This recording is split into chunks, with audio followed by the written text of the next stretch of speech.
بسم اللہ الرحمن الرحیم۔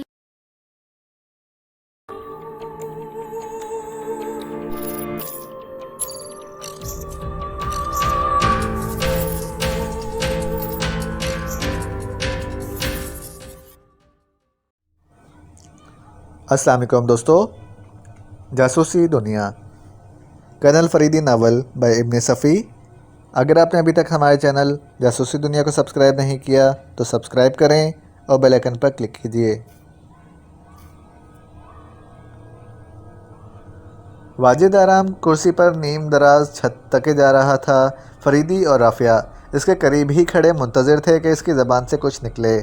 کئی منٹ گزر گئے لیکن واجد کی حالت میں کوئی فرق نہ پڑا۔ فریدی کو ایک بار پھر اپنے ساتھیوں سے رابطہ قائم کرنا پڑا جو عمارت کے آس پاس ہی موجود تھے۔ واجد کو ان کے حوالے کر دیا گیا۔ پروفیسر عبدالی کی لاش سے متعلق بھی فریدی نے انہیں ہدایات دے دیں۔ اس کے لیے ٹیکم گڑھ کی پولیس سے رابطہ قائم کرنے کو کہا۔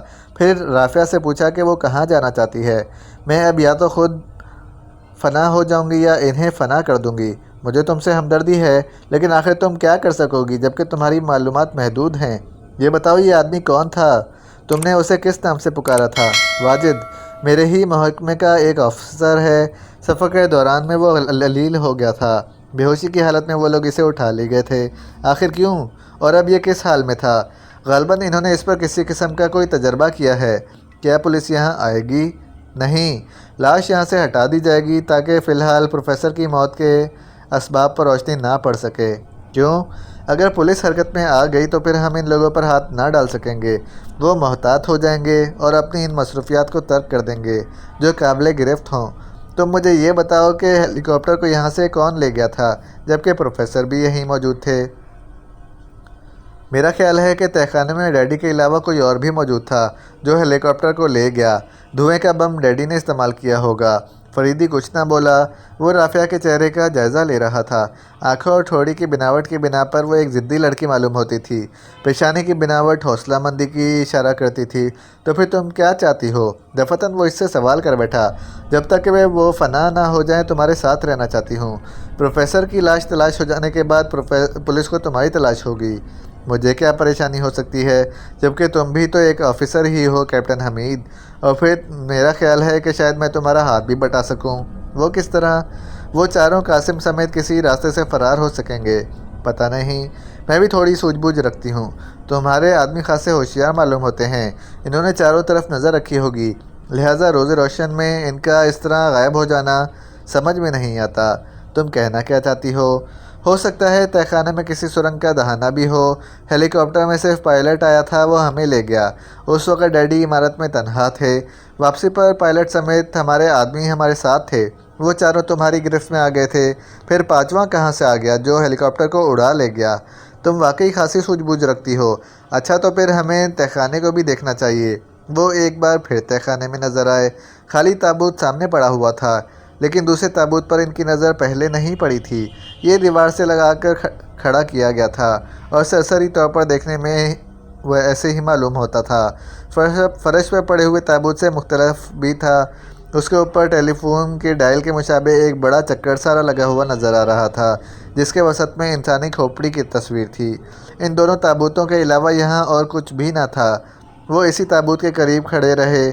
فریدی اس ڈائل نما حصے کا بغور جائزہ لے رہا تھا۔ ساکھ کے اعتبار سے وہ ایسا ہی تھا جیسے گھمانے سے گھوم جائے گا۔ یہ ہے کیا بھلا؟ رافعہ نے کہا اور ایک سوراخ میں انگلی ڈال کر اسے گھما ہی دیا۔ ایک عجیب سی ڈراؤنی آواز کے ساتھ تابوت کے دونوں پارٹ اندر کی طرف کھلتے چلے گئے۔ رافعہ لڑکھڑائی تھی اور فریدی اسے سنبھالنے کے لیے آگے بڑھا تھا۔ اس نے فوری طور پر محسوس کیا تھا کہ وہ لڑکھڑاہٹ اتفاق نہیں تھی بلکہ تابوت کے کھلے ہوئے دروازے سے کسی غیر مرئی قوت نے اسے کھینچا تھا۔ اور اب فریدی بھی خود کو روکنے کی ناکام کوشش کر رہا تھا۔ دونوں بڑی تیزی سے تابوت کے دروازے سے گزرے چلے گئے۔ پھر اسے اتنا ہی معلوم ہو سکا کہ اس نے رافعہ کی چیخ سنی تھی اور خود اپنی چیخیں روکے رکھنے کی کوشش کرتا ہوا نامعلوم گہرائی میں گرا جا رہا تھا۔ پھر اس نے دو دھماکے سنے۔ یہ ان کے اپنے گرنے کی آوازیں تھیں لیکن وہ خود زندہ تھا۔ کسی قسم کا ٹوٹ پھوٹ کا احساس بھی نہ ہو سکا۔ اس کی آنکھیں کھلی ہوئی تھیں لیکن دیکھ نہیں سکتا تھا۔ کیا بصارت کھو بیٹھا؟ رافعہ رافعہ، اس نے لڑکی کو آوازیں دیں لیکن جواب نہ ملا۔ اب اس نے آس پاس ٹٹولنا شروع کیا۔ روئی، یہ تو روئی کا ڈھیر معلوم ہوتا تھا جس پر وہ گرا تھا۔ اس نے پھر رافعہ کو پکارا۔ دفتن اس کا ہاتھ اس ٹارچ سے ٹکرایا جو تہہ خانے میں اس کے پاس تھی۔ ٹارچ کی روشنی میں اس نے گرد و پیش کا جائزہ لیا۔ رافعہ تھوڑے ہی فاصلے پر پڑی نظر آئی۔ وہ بے ہوش تھی۔ کنواں، کیا یہ کوئی اندھا کنواں تھا جس کی تہہ میں روئی کے ڈھیر لگا دیے گئے تھے تاکہ گرنے والے مر نہ سکیں؟ رافعہ کی نبض چل رہی تھی۔ وہ اسے ہوش میں لانے کی تدبیریں کرنے لگا۔ وہ ہوش میں آئی تھی اور پاگلوں کی طرح چیخنے لگی تھی۔ تم زندہ ہو، ڈرو نہیں، ہوش میں آؤ، وہ اسے جھنجھوڑ کر بولا۔ اس کے بعد وہ اس طرح سنبھل گئی تھی جیسے اب ہوش میں آئی ہو۔ یہ کیا ہوا؟ کیوں کر ہوا؟ جلد بازی کا نتیجہ۔ میں اس طرف متوجہ نہیں تھا ورنہ تمہیں اسے ہاتھ لگانے سے باز رکھتا۔ یہ کون سی جگہ ہے؟ ایک اندھا کنواں، اور ہم روئی کے ڈھیر پر گرے پڑے ہیں۔ لیکن یہ کیوں کر ہوا؟ خدا جانے اب کیا ہوگا۔ ذرا ٹارچ روشن کرو، میں بھی تو دیکھوں۔ فریدی نے ٹارچ روشن کی اور روشنی کا دائرہ چاروں طرف گھومنے لگا۔ اب اس میں سے نکلنا کیسے ممکن ہوگا؟ فکر نہ کرو۔ کیا تمہارا دماغ الٹ گیا ہے اس صدمے سے؟ اس کا شبہ کیوں کر ہوا؟ تمہاری لاپرواہی کے انداز سے کہتے ہو فکر نہ کرو، جیسے ڈرائنگ روم سے نکل جانے کا مسئلہ ہو۔ یہاں روئی کے اس ڈھیر کی موجودگی کا مقصد یہی ہو سکتا ہے کہ اس طرح گرنے والے مرنے نہ پائیں۔ اچھا تو پھر کسی نہ کسی طرح ہم یہاں سے نکل جائیں گے یا نکال لیے جائیں گے، اس نے کہا، اور ٹارچ روشن کر کے اس کا رخ اوپر کی طرف کر دیا۔ قریباً 20-22 فٹ کی بلندی تھی۔ اس کے نیچے سے دریچے سے نظر آئے جو ایک دوسرے کے مقابل تھے۔ وہ دیکھو، اس نے رافعہ سے کہا، ان میں سے کوئی دریچہ وہ ہوگا جس سے ہم گرے ہیں، دوسرا اس کے مقابل ہے۔ ہو سکتا ہے اسی ڈائل کا صحیح استعمال ایک دریچے کے دوسری طرف پل بنا دیتا ہو، لیکن اب کیا ہو سکتا ہے؟ ویٹ اینڈ سی۔ رافعہ ہونٹوں ہی ہونٹوں میں کچھ بڑبڑا کر رہ گئی۔ فریدی نے ٹارچ بجھا دی تھی اور سوچ ہی رہا تھا کہ ان دریچوں تک پہنچنے کے لیے کیا کیا جائے کہ دفتن چاروں طرف تیز قسم کی روشنی پھیل گئی۔ فریدی بڑی پھرتی سے اوندھے منہ گر پڑا اور آہستہ سے بولا، میں گرتے ہی بے ہوش ہو گیا تھا اور تمہیں زبردستی تہہ خانے میں لایا تھا۔ ہوشیاری سے دفتن ایک گونجیلی آواز سنائی دی، مس عبدالی، تمہارے ساتھ یہ کون ہے؟ وہی جو مجھے پکڑ کر لے گیا تھا، رافعہ روحانسی آواز میں چیخی۔ کسی نے میرے ڈیڈی کو مار ڈالا، بتاؤ کس نے؟ دشمنوں نے مس عبدالی، مجھے افسوس ہے، لیکن اسے کیا ہوا؟ اس نے مجھ پر تشدد کر کے مجھ سے تہہ خانے کا راز معلوم کیا۔ تہہ خانے میں لایا تو یہاں ایک تابوت پڑا تھا، اس میں سے ایک آدمی کو نکالا جس کے سارے جسم پر پٹیاں بندھی ہوئی تھیں، اور پھر تہہ خانے میں آیا اور جیسے ہی دوسرے تابوت کے اوپر بنے ہوئے ڈائل کو گھمایا، یہ مصیبت ٹوٹ پڑی۔ کیا وہ بے ہوش ہو گیا ہے؟ مر بھی گیا ہو تو مجھے خوشی ہوگی، دیکھو کیا کیفیت ہے۔ فریدی نے محسوس کیا کہ رافعہ اس کی نبض ٹٹول رہی ہے۔ وہ ویسے ہی بے حس و حرکت پڑا تھا۔ زندہ ہے؟ دفتن وہ اونچی آواز میں بولی، شاید اس کا سر دیوار سے ٹکرایا تھا، گہری بے ہوشی طاری ہے۔ اچھی بات ہے، رسی پھینکی جا رہی ہے، تم اس کے ہاتھ پاؤں مضبوطی سے باندھ دو، اور تمہارے لیے سیڑھی لٹکائی جا رہی ہے، اوپر سے آواز آئی۔ فریدی نے رسی گرنے کی آواز سنی اور جب محسوس کیا کہ رافعہ اس کے قریب آ گئی ہے تو آہستہ سے پوچھا، رسی کا دوسرا سرا کہاں ہے؟ اوپر دریچے میں۔ میرے پیر اس طرح باندھو کہ رسی کا یہ سرا میرے ہاتھ میں ہو۔ پھر جب وہ اس کے پیر باندھ رہی تھی، فریدی نے محسوس کیا کہ وہ اس کا مطلب سمجھ گئی ہے۔ اوپر سے پھر آواز آئی، مس عبدالی، سیڑھی لٹکائی جا رہی ہے، تم اوپر آ جاؤ۔ 2 منٹ بعد فریدی کی ٹانگوں کو جھٹکا لگا اور فریدی نے رسی کے ڈھیلے پھندے کو پکڑ کر اپنی ٹانگوں کے درمیان اتنا فاصلہ پیدا کر لیا کہ پھندا اس کا وزن سہار سکے۔ اب اس کا سرا نیچے تھا اور ٹانگیں اوپر، اس طرح وہ دریچے کی طرف کھینچا چلا جا رہا تھا۔ پھر اس کی ٹانگیں کسی نے پکڑی تھیں۔ اس نے 2 آدمیوں کے ہاتھ محسوس کیے تھے اور تمام جسم کو اوپر کھینچ لیا گیا تھا۔ ہوش میں آنے سے پہلے ہی جکڑ دو، اس نے کسی غیر ملکی کی آواز سنی، اور پھر پھرتی سے پھندے میں سے ایک پیر نکال کر اٹھ کھڑا ہوا۔ پہلا گھونسا قریب کھڑے ہوئے آدمی کی جبڑے پر پڑا تھا اور وہ اس دریچے سے گزرتا ہوا نیچے کنویں میں جا پڑا تھا۔ دوسرے آدمی کے سنبھلنے سے پہلے ہی اس کا ریوالور نکل آیا۔ خبردار، جو اپنی جگہ سے جنبش بھی کی۔ رافعہ بھی قریب ہی کھڑی تھی۔